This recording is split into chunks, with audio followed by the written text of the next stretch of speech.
नमस्कार, मैं हूं कार्तिकेय शर्मा और TV9 भारतवर्ष में आपका स्वागत है।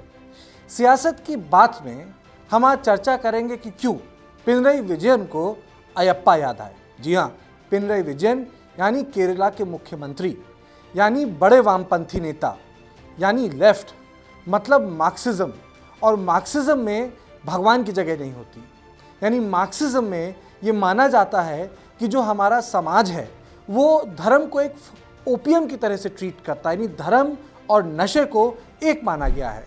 और जो मार्क्सिज्म है, लेनिनवाद है, मार्क्सवाद है, वो भगवान के अस्तित्व को मानता ही नहीं है। इसीलिए उसको कहते हैं कि डायलेक्टिकल मटीरियलिज्म। ये तमाम बातें मार्क्स से जुड़ी हुई हैं और यहाँ की पार्टियाँ जो विदेश से आया मार्क्सवाद है उससे इंस्पायर्ड हैं। और आप देख सकते हैं कि पिछले 50-60 सालों में जब भी चीन या रूस से जुड़े प्रश्न उठे हैं तो हिंदुस्तान की जो लेफ्टिस्ट पार्टियां, जिन्हें हम वामपंथी दल बोलते हैं, उनके साथ वो अलाइन रहती हैं। लेकिन आप देखिए कि कैसे चीज़ें बदलती हैं।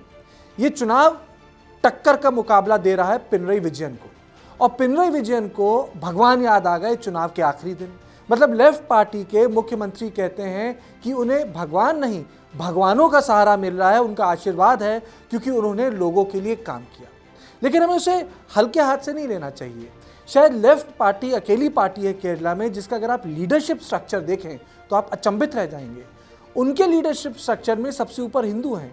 मतलब मजाक ये होता है कि लेफ्ट को हिंदू पार्टी माना जाता है केरला में, और कांग्रेस को ईसाइयों और मुसलमानों की पार्टी माना जाता है। अगर सीरियसली एक सीरियस नोट पे आपके सामने इस बात को पेश करूं तो ये है लब्बुलुआब कि जहां तक लेफ्ट पार्टी का वोट बैंक है उसमें एडवा होते हैं, उसमें नायर्स होते हैं, उसमें दलित होते हैं। यानी ये सब कंपोनेंट्स हैं, हिस्से हैं हिंदू समाज के।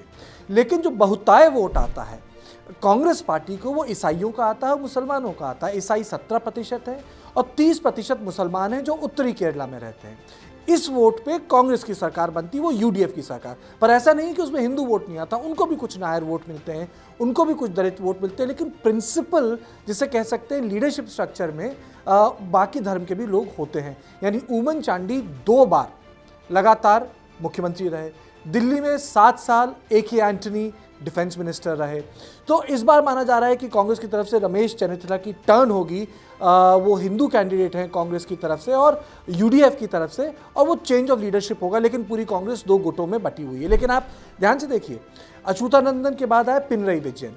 तो ये एक बहुत नया फिनोमिना है और ये तमिलनाडु में भी देखने को मिल रहा है, जहां डीएमके और एडीएमके जैसी पार्टी ब्राह्मणवाद के खिलाफ, भगवानों के खिलाफ। आप पेरियर की स्पीच सुन लीजिए, उसमें थी कि भाई ये जो मूर्तियां हैं ये दलित समाज और पिछड़े वर्ग को दबाने के लिए इस्तेमाल होती हैं। वो उस भावना और उस मूवमेंट से ये सरकारें आगे बनी।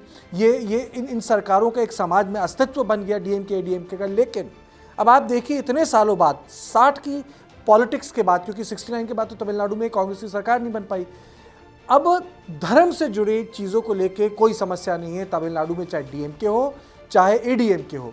लेकिन फिर भी वो लेफ्ट नहीं थे।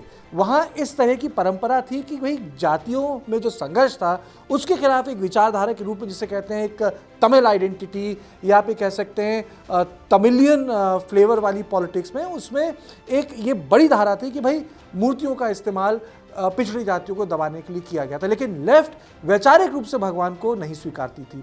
और ये पिनरई विजयन का कहना बड़ा महत्वपूर्ण है, क्योंकि इससे हम पहले देख चुके हैं कि 10 दिन पहले ममता बनर्जी को चंडी पाठ करना पड़ा, कहना पड़ा कि वो ब्राह्मण है, और बार बार इन तमाम चीज़ों का उदाहरण देना पड़ा। तो ये क्यों हो रहा है? मुझे लगता है ये इसलिए हो रहा है कि अस्मिता और राजनीति के बीच जो फासला था वो कम हो गया है। अब हिंदू अस्मिता को जाहिर करना आपके लिए लायबिलिटी नहीं है। यानी अगर आप जाहिर नहीं करते हैं तो आपको नुकसान होगा, जाहिर करते हैं हो सकता है कोई फ़ायदा ना हो लेकिन नुकसान नहीं होगा। तो हम देख सकते हैं कि किस तरीके से देश में राजनीति के जो पैरामीटर्स हैं वो बदल गए हैं।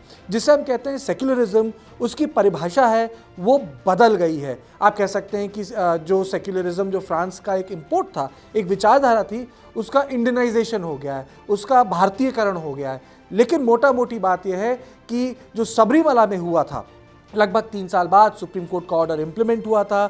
जिस चीज़ को जेंडर पॉलिटिक्स के नज़रिए से देखा था, वहाँ केरला के लोगों ने उसे कम्युनिटी के एक राइट की तरह से देखा कि नहीं भाई, ये हमारा मंदिर है, हम अपनी तरफ से पूजा करते हैं।